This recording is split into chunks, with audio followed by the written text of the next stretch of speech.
Cool. So here we are playing the bass. Here's this part. So C's here and C's here. If you could just pause your video and do your boring geography test with G and C and D, B and E, and then C. And the key step is where you randomize them. So, just be like D. First rely on doing it in order. And I suggest you make subsections, like make the first part just G and C, A and D, that's not going to be that hard to learn, then add B and E and C, and then make it one long thing, which is just representative of how we're going to approach everything we're doing, which is breaking it into small enough sections you can actually consciously focus on what you're doing and finishing as we go. Another tip is to make yourself think about it, starting on this string rather than this string, to be like C and G, not always G and C.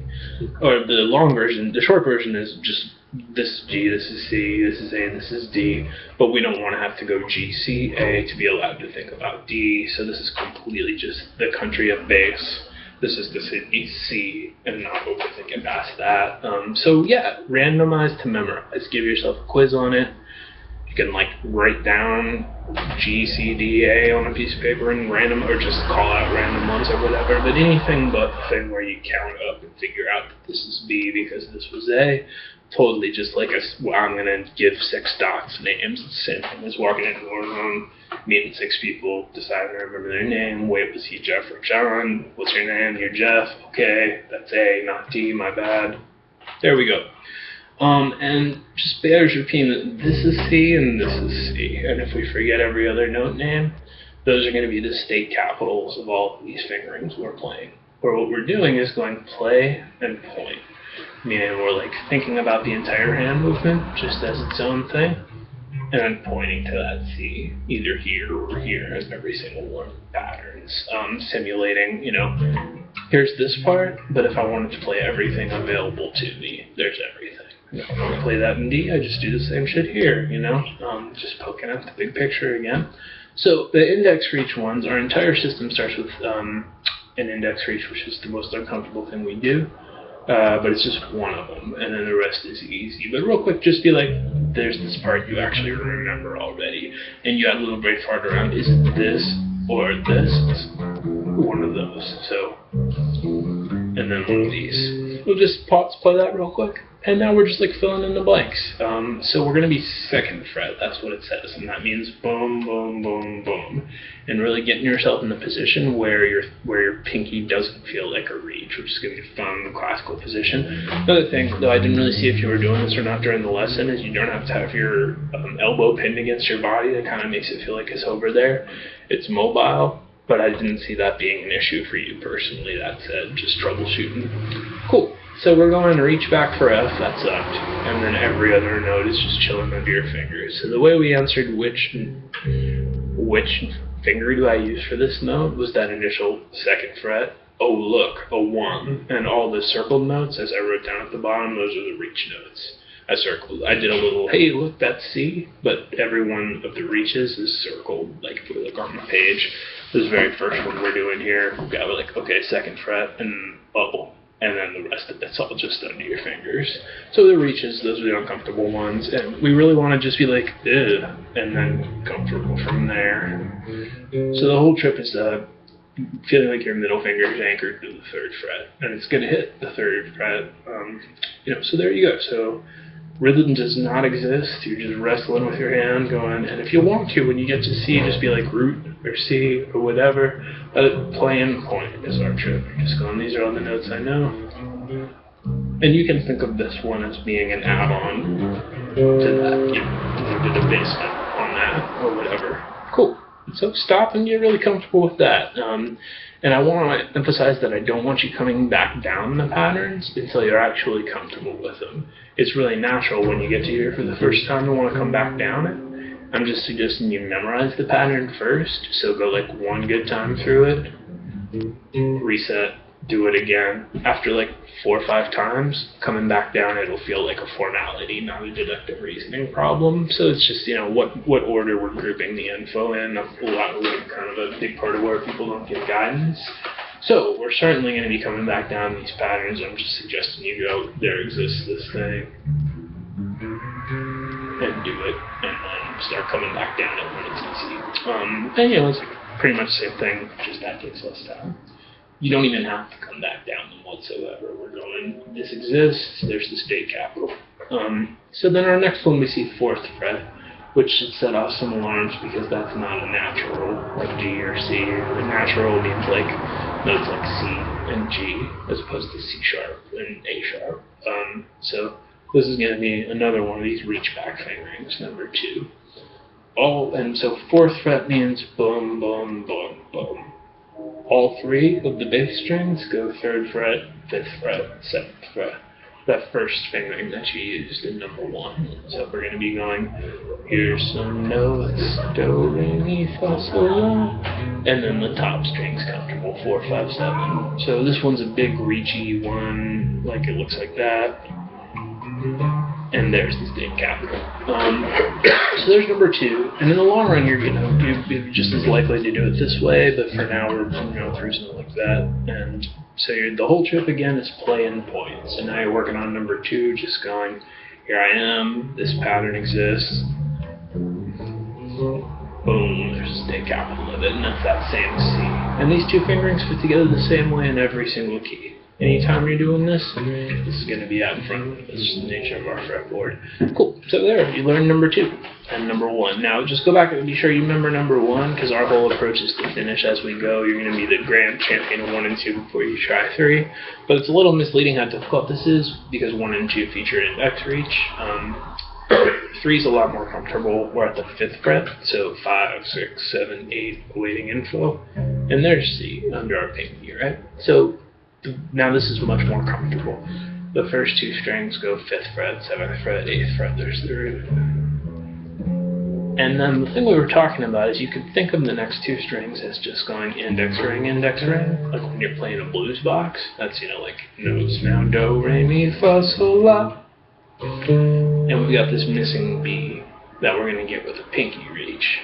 And you're going to put it in there, but this is the only note in all 7 of these where I kind of crossed it out, meaning this B here is not so important, because most of the time when you're grooving here, you're just not going to really hit it, unless your ear really wants it, in which case you're going to pinky reach for it, which is easier than. So just looking at this, it's like we've done the same exact shape of this, 2 different ways. We did it this way, and now we're doing it this way, and our decision was a function of what else we were doing. Here we were going, so it made sense to go, and we were avoiding using our ring finger. Now because these strings go, comfortable, comfortable, comfortable, and this is just that, we're going, okay, yuck, okay, and that makes more sense then. But also that's kind of like, who cares about that note? But go ahead and deal, and I also recommend that you just chill there and do that a few times, get used to the hand movement pinky reach for the first time. So where we are now, our first one was like, here's some notes now, C.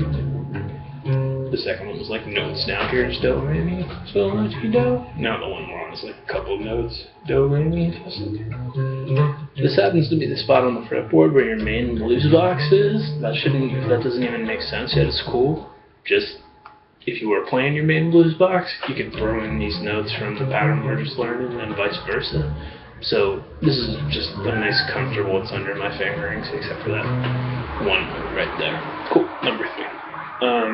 The 4th one is the one you already know, where you're like, here's my finger on C, and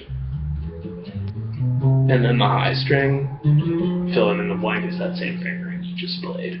So the thing is we're going to consider B part of this pattern. So we're like, here's a note, do, re, mi, fa, sol, la, ti, do, extra notes. So you kind of already know this one. We're just going, here's a note, and this thing I've done before, extra notes.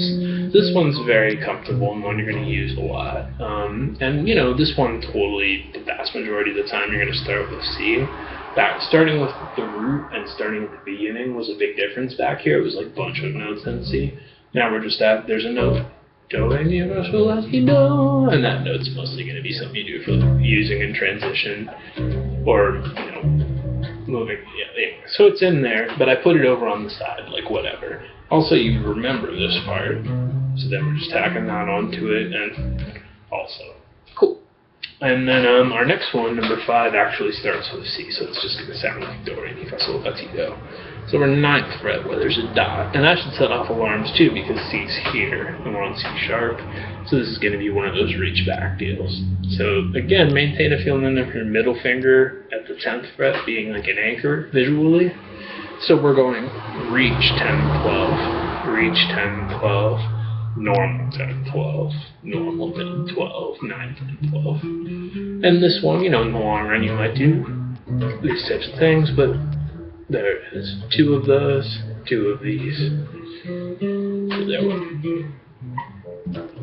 there we go. So, and this is always out in front of his fingering in every single key, just kind of poking at the bigger picture is everything, things like that. Everything is everything. And the last 2, same approach, you know, 10th fret, number 6, heavily on implied is like pause the video, come back, pause the video, come back, finishing these as you go, backtracking as you go. You're sick at 1, 2, and 3 before you acknowledge 4 exists. It's just the optimal way to get it into your muscle memory. Cool, man. So then the next one really features pinky reach. And it's going to sound a little weird because we're starting on D, where we are now in our world is like re, mi, fa.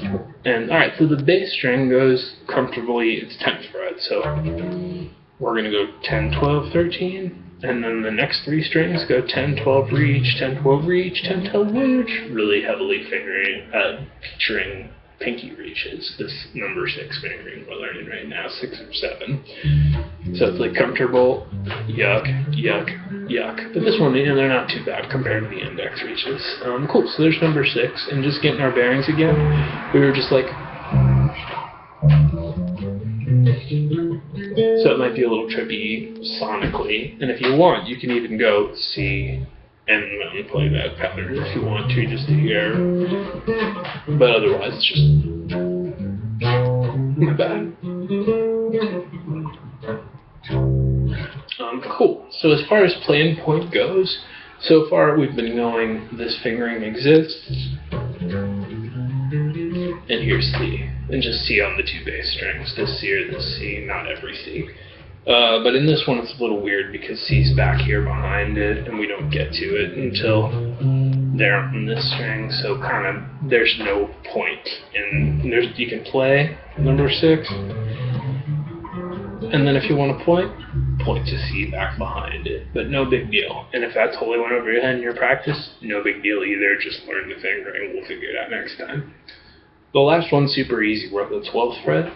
Here's C chilling under your pinky. Like if the fretboard started here, it'd be like that same one that's here. So that's gonna be a little weird, but you know, that's no harder conceptually. It's just not what we're used to. We're in and around our pinky. But some of our best fingering is just start with that type of situation. Cool, man. So this one's really easy. This is the one where when we were in the lesson, I was being like, E, where's F, and where's G? But it's really comfortable. So there it is. It's just like, you know, comfortable. And it's like, here are some notes now. Do, re, mi, fa, sol, la, na, na, notes. There you go. This would be the same one where if you were down here and went like,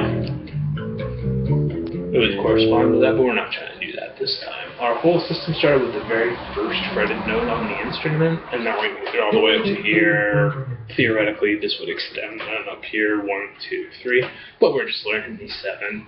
Can't emphasize enough, finish as you go, don't come back down to patterns till you're good at it. Play, point, play, point. So this one's gonna go root. And that's a little strange, especially up in this part of the fretboard, but if we imagine us playing in D here, same thing would happen. I'd just be like, okay, where's D? I'm gonna play pattern 7. And I just end up hitting 2 sharps and so forth. So there we go. That's how we're gonna crack the whole code and not have to think about anything that interesting other than the hand movement. And on the back of the page, that's why Mr. Miyagi's speech is suggesting dance steps, dance. Am I memorizing or am I playing right now? And we gotta tweak our own fun to efficient ratio, but that's what's up. There you go.